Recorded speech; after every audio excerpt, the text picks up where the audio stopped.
Assalomu alaykum qadrli muxlislar. Siz bilan yana birgalikda Pseudo Expert Food kanali va bugun biz Angliya Premyer Ligasining 29-turidan o'rin olgan ikki uchrashuvni tahlilini qilmoqchimiz. Keling, birinchi bo'lib Aston Villa hamda Chelsea o'rtasidagi uchrashuvga yuzlanamiz. Uchrashuv 1-4 hisobida yakunlandi Chelsea foydasiga. O'yin qanday o'yin haqida umumiy taassurotlar bilan bo'lsak, Chelsea ustunlik qildi, Chelsea dominantlik qildi va Chelsea 4 tadan ko'proq gol urishi ham mumkin edi. Ammo birinchi bo'limning o'zida Aston Villada ham o'ziga yarasha gol urish uchun imkoniyatlar bo'ldi. Jamoa bundan foydalana olmadi. Birinchi daqiqalarda Douglas Luiz tomonidan kiritilgan chiroyli gol ham aslida Aston Villaga ustunlik berishi kerak edi va ko'p holatlarda o'zi aynan uchrashuvning boshida uriladigan gollar o'sha gol urgan jamoaga ustunlik beradi. Ammo Chelsea bilan bu narsa o'xshagani yo'q. Chelsea umuman boshqacha ruhiyatda, boshqacha xohishda. Arsenal bilan mag'lubiyatdan keyin jamoa ancha g'alabaga tashna bo'lib maydonga tushgan ko'rinadi va birinchi bo'limning o'zidayoq Joao Pedro hisobni tenglashtirdi va birinchi bo'limning yakunida Joao Pedro hisobni o'zi 2-1 ko'rinishga olib keldi. Ikki jamoa ham birinchi bo'limda nisbatan teng o'yin ko'rsatdi desak yolg'on bo'ladi-yu. To'g'ri, Chelsea ustunlik qildi. Lekin Aston Villada ham o'ziga yarasha vaziyatlar bo'ldi. Bu vaziyatlardan foydalana olmadi. Bu vaziyatlardan foydalana olmasligining aynan asosiy sababi bu Chelseaning darvozaboni. Chelsea Rasinyor o'z darvozabonini o'zgartirishi ham mumkin degan fikr kelib qoldi. Yorgensen Sanchesning o'rniga bu uchrashuvda asosiy tarkibda maydonga tushdi. Rasinyor uchrashuvdan so'ng Sanches bilan hech qanday muammolar yo'qligini aytib o'tdi va Chelseada hech qaysi o'yinchi, hech qaysi darvozabon o'zini birinchi o'rinman deb hisoblashga haqqi yo'qmi yoki shunday ma'noda gaplar gapirildi va bunga qaraganda Chelseada darvozabon o'zgarishi mumkin. Ya'ni Sanches qaysidir jihatlari bilan Rasinyorni to'liq ko'nglini to'ldira olmayotgan bo'lishi mumkin. Va endi keling, umuman birinchi bo'limga to'xtalamiz. Birinchi bo'limda nimalar ro'y berdi? Gollardan tashqari Chelsea o'yinida yoki Aston Villaning uchrashuvida. Aston Villa birinchi golni o'tkazib yuborayotganda aynan sun'iy ofsayd yaratamiz deb xatolikka yo'l qo'ydi. Aston Villada muammolar bu aynan jamoaning bahorga kelib fizikasi yokida ruhiyati singandek ko'rinadi. Jamoa charchagan va bir haftada ikkitalab o'yin o'tkazish uchun tayyor emas. Zaxira ham bunga dosh bermayapti. Chunki Unai Emery zaxiradan tushirgan birorta o'yinchisi ham o'yinni kuchaytira olgani yo'q yoki o'zgartirishga harakat qilgani ham yo'q. Yo'qotishlar, albatta Aston Villada yo'qotishlar bor. Bu Tielemans, Kamara, Garsiyalar maydonga tusha olmaydi, o'z jamoasiga yordam bera olmadi va McGinn ham bular qatorida. Shuning hisobiga ham menimcha maydon markazida ham himoyada ham muammolar katta edi. Aston Villaning asosiy muammosi menimcha bu aynan maydon markaziy himoyachilar bilan birgalikda bo'ldi. Konsa hamda Tayron Mings bir-biriga o'xshash profildagi himoyachilar edi va o'shaning hisobiga jamoa maydon markazida sun'iy ofsayd yaratish yoki tezkorlik yoki pas bilan chiqib ketish, birinchi pas jamoada yo'q edi. Bundan keyin Chelsea tarkibida Reece James degan o'yinchi bor ekan. O'sha o'ng qanotdagi kelayotgan hujumchi yoki o'ng qanot bilan o'ynamoqchi bo'lgan o'yinchilarga kun bermas ekan. Rodgers yorqin yulduz, bu mavsumning yorqin yulduzi bo'lib turgan Rodgersni aynan James hisobiga Rasinyor yopdi va u tomondan atiga bittagina xavfli zarba bo'ldi, xolos, va boshqa vaziyatlarda James uni to'liq yopdi. James bundan tashqari 3-markaziy himoyachi rolida ham o'ynadi, maydon markazida ham o'ynadi, o'ng qanotda ham o'ynadi. Hamma joyda bor edi James. Menimcha uchrashuvning Joao Pedroning hat-trikini hisobga olmagan holimizda agar eng yaxshi o'yinchi kim desa, aynan Jamesni aytgan bo'lar edik menimcha. Ikkinchi bo'limda Chelsea ancha kuchliroq boshladi birinchi bo'limga nisbatan va qaytgan to'pni Palmer juda chiroyli ravishda darvozaga yo'llab qo'ydi va hisob 3-1 ko'rinishga keldi. Bundan keyin Aston Villa umuman menimcha yutqizganini tan olib bo'ldi va undan keyin Garnacho ochiq darvozaga Joao Pedroga pas berdi va hisob 4-1 ko'rinishiga keldi. Chelseaning o'yinidagi Arsenalga nisbatan o'zgarishi bu aynan uzun paslar. Ya'ni jamoa Arsenalga qarshi bu yo'lni umuman qo'llagani yo'q edi. Balkim bunga sabab Gabriel hamda Salibaning boshda yaxshi o'ynashini hisobga olgan bo'lsa kerak. Yuqoridan paslar ham bo'ldi. Yuqoridan liniyalarni kesuvchi paslar Chelsea juda ko'p edi va shuning hisobiga va Aston Villaning ofsayd ushlolmasligi va Chelseaning shunday kesuvchi uzun uzatmalari hisobiga Chelsea Aston Villani juda osonlik bilan yengdi desak bo'ladi. Uchrashuv yakunlandi va uchrashuv yakunidan so'ng turnir jadvaliga agar e'tibor beradigan bo'lsak, Chelsea endilikda 5-o'ringa ko'tarib oldi. Liverpool bilan ochkolar solib tenglashdi va Aston Villa va Manchester United atigi 3 ochkoga ortda qolmoqda.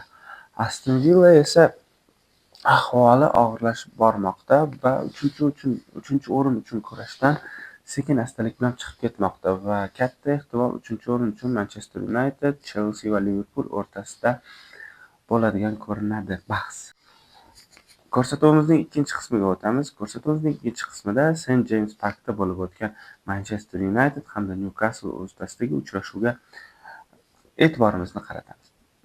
Newcastle 2-1 hisobida o'z maydonida Manchester Unitedni 10 kishi bo'lib ham mag'lub eta oldi. Endi umumiy uchrashuvga qaraydigan bo'lsak, Newcastle birinchi bo'limda dominant o'yin ko'rsatdi. Newcastle bosim qildi. Newcastle ustun edi aslida. Olib qarasak, Manchester Unitedda ham Newcastle'da ham kichik vaziyatlar bo'ldi, ammo uchrashuvning eng qiziq pallasi aynan birinchi bo'limning qo'shib berilgan daqiqalariga to'g'ri keldi. Ramsey, Newcastle o'yinchisi, Manchester United jarima maydonchasi ichida yiqildi.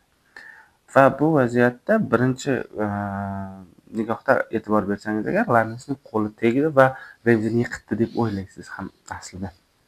Ammo takroriy lavhalarda ko'rilgandan so'ng Ramsey simulyatsiya ishlatgan bo'lib chiqdi va hakam bu uchun Ramseyga ikkinchi sariq kartochkani ko'rsatdi va maydondan chetlatildi. Endi umumiy shu qizil kartochkaga keladigan bo'lsak, o'zi ko'rsatilishi kerakmidi yoki yo'qmi? Balkim hakamlarning o'zining traktovka qoidalariga ko'ra Ramseyga ikkinchi sariq kartochka ko'rsatilishi kerak edi va u maydondan chetlatilishi kerak edi. Balkim shunday bo'lishi ham mumkin. Ammo o'yindan kelib chiqsak agar, sariq kartochkasi bor o'yinchiga yana bir sariq kartochka ko'rsatish qanchalik to'g'ri simulyatsiya uchun bilmadik. Chunki har bir o'yinchi o'z jamoasi uchun bo'lsin, penalti ishlab olish vaziyati to'g'ri kelsa agar, simulyatsiya ishlatsa kerak. Va instinktiv tarzda Ramsey buni amalga oshirdi deb o'ylaymiz. Atayin qilgani yo'q va shuning uchun unga ikkinchi sariq kartochkani ko'rsatish shart ham emas edi nazarimizda. Ammo bu shunday bo'ldi va Newcastle 10 kishi bo'lib qoldi. Undan keyin Gordon juda ham yosh va katta klublar unga qiziqish bildirayotgan paytda Bruno Fernandes unga nisbatan endi qoida buzdi va uning tizzasi Gordonning tizzasiga tegdi. Bu vaziyatda Bruno Fernandes oshiqcha agressivlik bilan borganligi sababli menimcha bu vaziyat ro'y berdi. Xavfli vaziyat bo'lmas edi, chunki Mazraoui o'sha Gordonni olib kelayotgan edi. Ammo penaltidan Newcastle foydalandi va hisob 1-0 ko'rinishiga keldi. Undan keyin hakam vaqtni cho'zdimi, Manchester United hisobni tenglashtirishi uchun bilmaymiz, ammo ko'p muxlislar bunga shunday qarashdi. Aynan Newcastle muxlislari bu vaziyatga shunaqa qarashdi, ammo Bruno Fernandesning ideal pasidan so'ng Casemiro hisobni 1-1 ko'rinishiga olib keldi va birinchi bo'lim shu bilan yakunlandi. Va uchrashuvning ikkinchi bo'lim boshlandi. Uchrashuvning ikkinchi bo'limida biz va futbol muxlislari menimcha Manchester United ustunlik qiladi, chunki birinchi bo'lim yakunida gol urdi, dominantlik qiladi va osonlik bilan katta ehtimol g'alabani ilib ketsa kerak deb o'ylagan edi. Aslida esa bunday bo'lmadi. Nyukasl boshqacha shasht bilan maydonga tushdi. Jamoa yutqazishni xohlamayotganligini va himoyaga yotib olmasligini birinchi daqiqalardanoq ko'rsatdi. To'g'ri, Manchester Unitedda yaxshi vaziyatlar bo'ldi. Bruno Fernandeshning juda zo'r uzatmasidan keyin yorug' gol ura olmadi. Vaziyat ancha yaxshi vaziyat edi. Ramsdale ham juda yaxshi o'yin ko'rsatdi deb o'ylaymiz va uchrashuvning eng yaxshi o'yinchilaridan biri edi. Umumiy uchrashuvda Manchester United shunday o'ynayotgan ediki, xuddiki mana bizlar hozir o'yinning so'ngiga kelib bitta gol urib olamiz, keyin Nyukaslda gol urish uchun vaqt bo'lmaydi degan xayol bilan o'ynagandek edi go'yo. Bemoning o'yinga o'xshamaganligi haqida gapirib o'tirmaymiz. Juda katta ko'p xatolarga yo'l qo'ydi. Sheshkoga qandaydir bir ayblovlar yo'q, Sheshkoga pas berilgani yo'q, uzatmalar bo'lgani yo'q aslida. Bunday olib qaralganda u yaqqol bir qandaydir vaziyatga ega bo'lgani ham yo'q. Bruno Fernandesh har doimgidek yaxshi o'yin o'tkazdi, chiroyli paslar berdi. Jamoadoshlari gol ura olmasa, Bruno Fernandeshda har doim ham ayb bo'lavermaydi. Va yana bir qiziq tomoni Zirkzening zarbasi uchrashuvda juda chiroyli vaziyat edi va Ramsdalening seyvi tur seyvlariga kirsa kerak. Zarba berayotgan vaqtda Zirkzening zarbasini xuddiki osmonga uchib ketadi deb o'ylagandik. Odatdagidek Zirkzening zarbalari osmonga uchib ketadi deb o'ylagandik, ammo unday bo'lgani yo'q. To'p pastga sho'ng'ib ketdi va Ramsdale reaksiya ko'rsatib bu to'pni qaytardi. Qoyil qolish kerak. Va eng qiziq vaziyat bu uchrashuvdagi birinchi gol muallifi Gordon o'rniga 85-daqiqada Osula maydonga tushdi. Va Bruno Fernandeshning Kunyaga pas berdi. Kunyaning xato Bruno Fernandeshga qaytargan pasi hisobiga himoyachilar Osulaga to'pni uzatib yuborishdi. Va Osula Malayziyani yosh bolalardek o'tib ketdi Malayziyadan. Balki Malayziyaning o'zi o'yin amaliyotiga ega bo'lmaganligi uchun bunday yomon o'yin ko'rsatdimi? Aynan shu vaziyatda juda yomon o'zini ko'rsatdi. Balki Mazraoui bo'lganda yaxshiroq bo'lar edimi? Bilmadik endi buni, hech kim bilmaydi. Bo'lgan ish bo'ldi. Va Osula ideal zarbasi bilan menimcha u o'zining hozirgi kungacha bo'lgan eng chiroyli golini kiritdi va St. James Parkda bayram boshlanib ketdi. Jamoa g'alaba qozondi. Umumiy to'xtaladigan bo'lsak, Manchester United uchun bu yomon natija emas.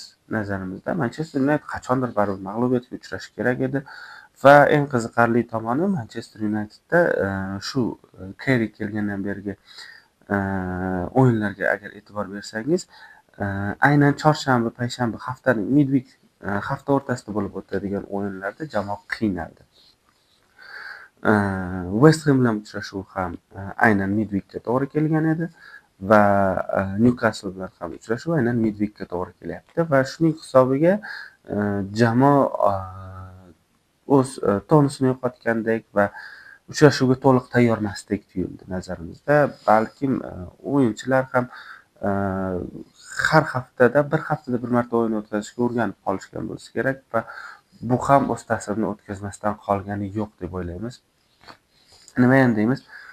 Newcastle chiroyli g'alaba qozondi va Newcastle to'liq g'alabaga loyiq o'yin ko'rsatdi va 10 kishi bo'lib qolsa-da g'alabaga erishish mumkinligini barchamizga namoyish etdi. Va shu bilan ko'rsatuvimizni yakunlaymiz. Ko'rayotgan barcha muxlislarimizga rahmat. Bizning Telegram kanalimizga Pseudo Expert Food kanaliga obuna bo'lishingizni so'raymiz. YouTube kanalimizga obuna bo'lib qo'yishingizni so'raymiz va agar ushbu videomiz sizga yoqqan bo'lsa, like qo'yishingizni so'rab qolamiz. Xayr, salomat bo'ling.